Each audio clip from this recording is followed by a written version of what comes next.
మహాదేవుడును మన రక్షకుడైన యేసుక్రీస్తు ప్రభువారి అత్యున్నతమైన నామంలో లైఫ్ చర్చ్ వైజాగ్ నుంచి మీకు శుభములు తెలియజేస్తూ ఈరోజు ఓ ఫర్ టుడే వాక్య ధ్యానంలోనికి మిమ్మల్ని అందరినీ ప్రేమపూర్వకంగా ఆహ్వానిస్తూ ఉన్నాను.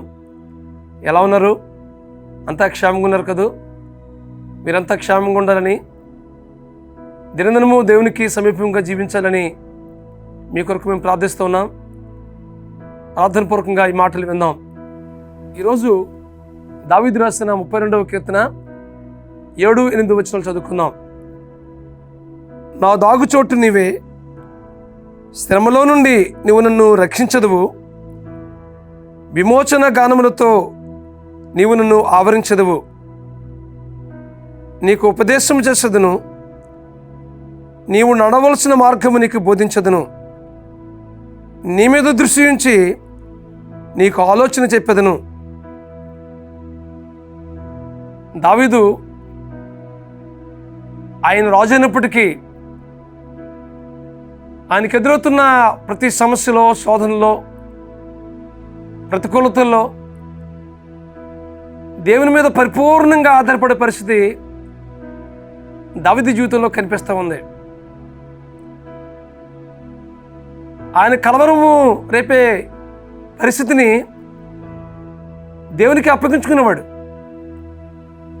దేవునికి తనకి మధ్య ఏదైనా వ్యతిరేకమైన పరిస్థితి ఉన్నట్లయితే దేవుని సన్నిధిలో తేటగా ఒప్పుకునే పరిస్థితి దావీదు జీవితంలో కనిపిస్తుంది.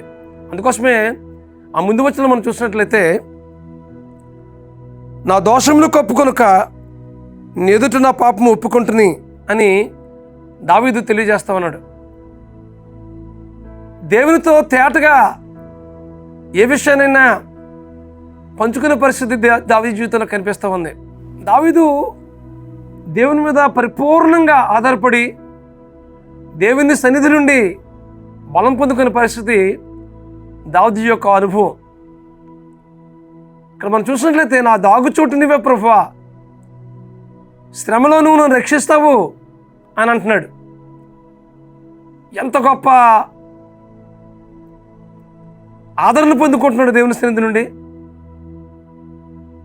అందుకోసమే దేవుడు అంటున్నాడు కదా, నీ మీద దృష్టి ఉంచి నీకు ఆలోచన చెప్తాను, నువ్వు నడవలసిన మార్గం నీకు బోధిస్తానని దేవుడు సెలవిస్తా ఉన్నాడు.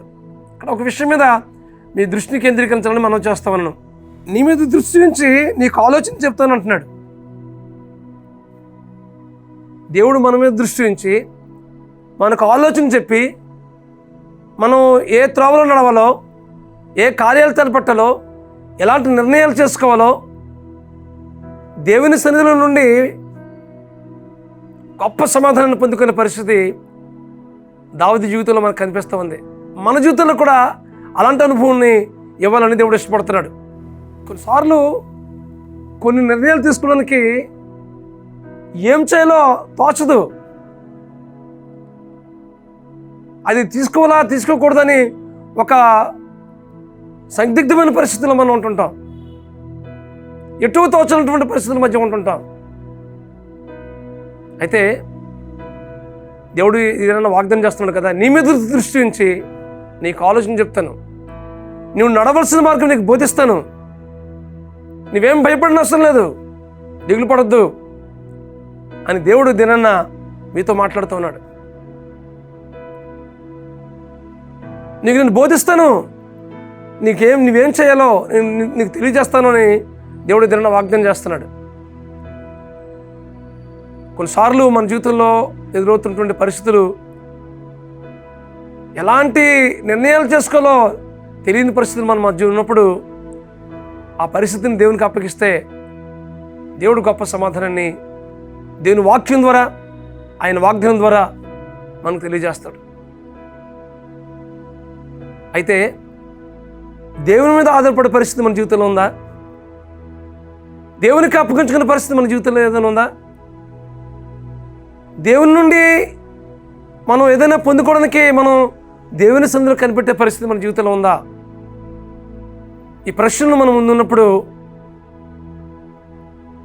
దేవుని మీద పరిపూర్ణంగా ఆధారపడే పరిస్థితి నా జీవితంలో ఉంది అని నువ్వు చెప్పినట్లయితే ఏదైనా దేవుడు నీతో వాగ్దానం చేస్తున్నాడు కదా, నీ మీద దృష్టి ఉంచి నీకు ఆలోచన చెప్తాను, నువ్వు నడవలసిన మార్గము నీకు నేను బోధిస్తాను అని దేవుడు ఏదైనా వాగ్దానం చేస్తున్నాడు.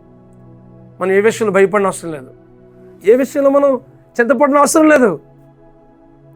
దేవుడు మన జీవితంలో ఇవ్వబోతున్న ఆశీర్వాదం చాలా గొప్పది. మనం ఏ విషయంలో చింతపడిన అవసరం లేదు. దేవుని మీద పరిపూర్ణంగా మనం ఆధారపడి దేవుని సన్నిధిలో కనిపెట్టి మనం ఎదురు చూసినప్పుడు ఆయన వాగ్దానం ద్వారా దేవుడు మనతో మాట్లాడతాడు. ఆయన సన్నిధిలో నుండి మనకు గొప్ప జవాబిస్తాడు. తద్వారా మనం ఏం చేయాలో, ఏ కార్యాలు తలపెట్టాలో, ఎలాంటి నిర్ణయాలు తీసుకోవాలో, రాబోయే కాలంలో ఎలాంటి ప్రణాళికలు మనం చేయాలో దేవుడు ఆలోచనిస్తాడు. అయితే దేవుని సన్నిధిలో మనం కనిపెట్టి దేవుని మీద పరిపూర్ణంగా ఆధారపడి మనం కనిపెట్టినట్లయితే దేవుడు తన చిత్తానుసారంగా తన ఉద్దేశాన్ని మన జీవితంలో బయలుపరిచి తన చిత్తాన్ని మన జీవితంలో జరిగించడానికి దేవుడు ఇష్టపడుతున్నాడు.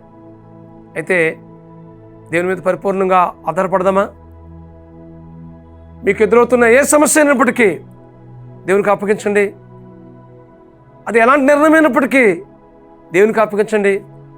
మీ జీవితంలో రాబోయే దినాల్లో ఇవ్వబోతున్న ఆశీర్వాదం చాలా గొప్పది. నీకు నీ మీద దృష్టి ఉంచి నీకు ఆలోచన చెప్తాను, నేను నడవలసిన మార్గం నీకు బోధిస్తాను అని దేవుడి దినాన వాగ్దానం చేస్తున్నాడు. దావీదులాగా మనం చెప్దాం, ప్రభువా నా ఆశ్రయం నువ్వే, ప్రభువా నా దాగు చోటు నువ్వే, ప్రభువా ఇగో ప్రభా నీ మీద పరిపూర్ణంగా ఆధారపడుతున్నాను ప్రభుని నువ్వు చెప్పినట్లయితే నీ జీవితంలో దేవుడు ఇవ్వబోతున్న ఆశీర్వాదాలు చాలా గొప్పది. ఈ విషయాన్ని మీకు గమనించవలసిందిగా ప్రభు పేరు మీకు మనవి చేస్తామన్నాను. అయితే మనం కూడా దేవుని మీద ఆధారపడదాం.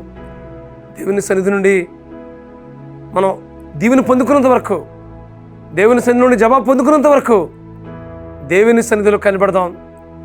తద్వారా దేవుడు ఇవ్వబోతున్న ఆశీర్వాదాలు పొందుకుందాం. అట్టి కృప పరిశుద్ధాత్మ దేవుడు మీకు అనుగ్రహించి నడిపించును గాక. ప్రార్థన చేసుకుందాం. బ్రహ్మస్వరూపుడా, మహాకృప గల మా తండ్రి, ఇదిగో ప్రభువా దావీదు జీవితంలో మేము చూసాం ప్రభువా, మీ మీద అంతా ఆధారపడగలిగే పరిస్థితి ఆయన జీవిత అనుభవంలో నుంచి మేము ఎన్నో విషయాలు నేర్చుకుంటున్నాం ప్రభువా. నా ఆశ్రయం నువ్వే, నా దాగుచోటు నువ్వే, నన్ను రక్షించబడు నువ్వే ప్రభువా అని మీ మీద ఆధారపడే పరిస్థితి కనిపిస్తుంది ప్రభువా. మీ సన్నిధిలో పరిపూర్ణంగా తన జీవితాన్ని అప్పగించుకుని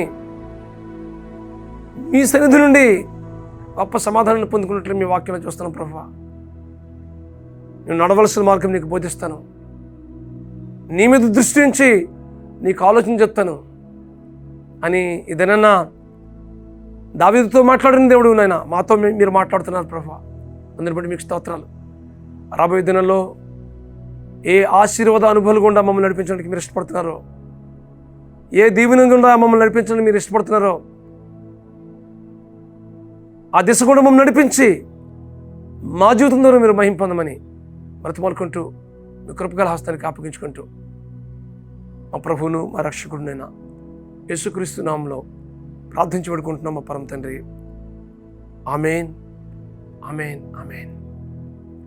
దేవుడు మీ జీవితంలో తన కృపను విస్తరింపజేసి మీ మీద దృష్టి ఉంచి మీకు ఆలోచన చెప్పి మీరు నడవలసిన మార్గం మీకు నడిపించట్లో పరిశుద్ధాత్మ దేవుడు మీకు సహాయం చేసి నడిపించును గాక. God bless you friends. Have a wonderful day. దేవుడు మీకు తోడు ఉండి నడిపించును గాక. God bless you.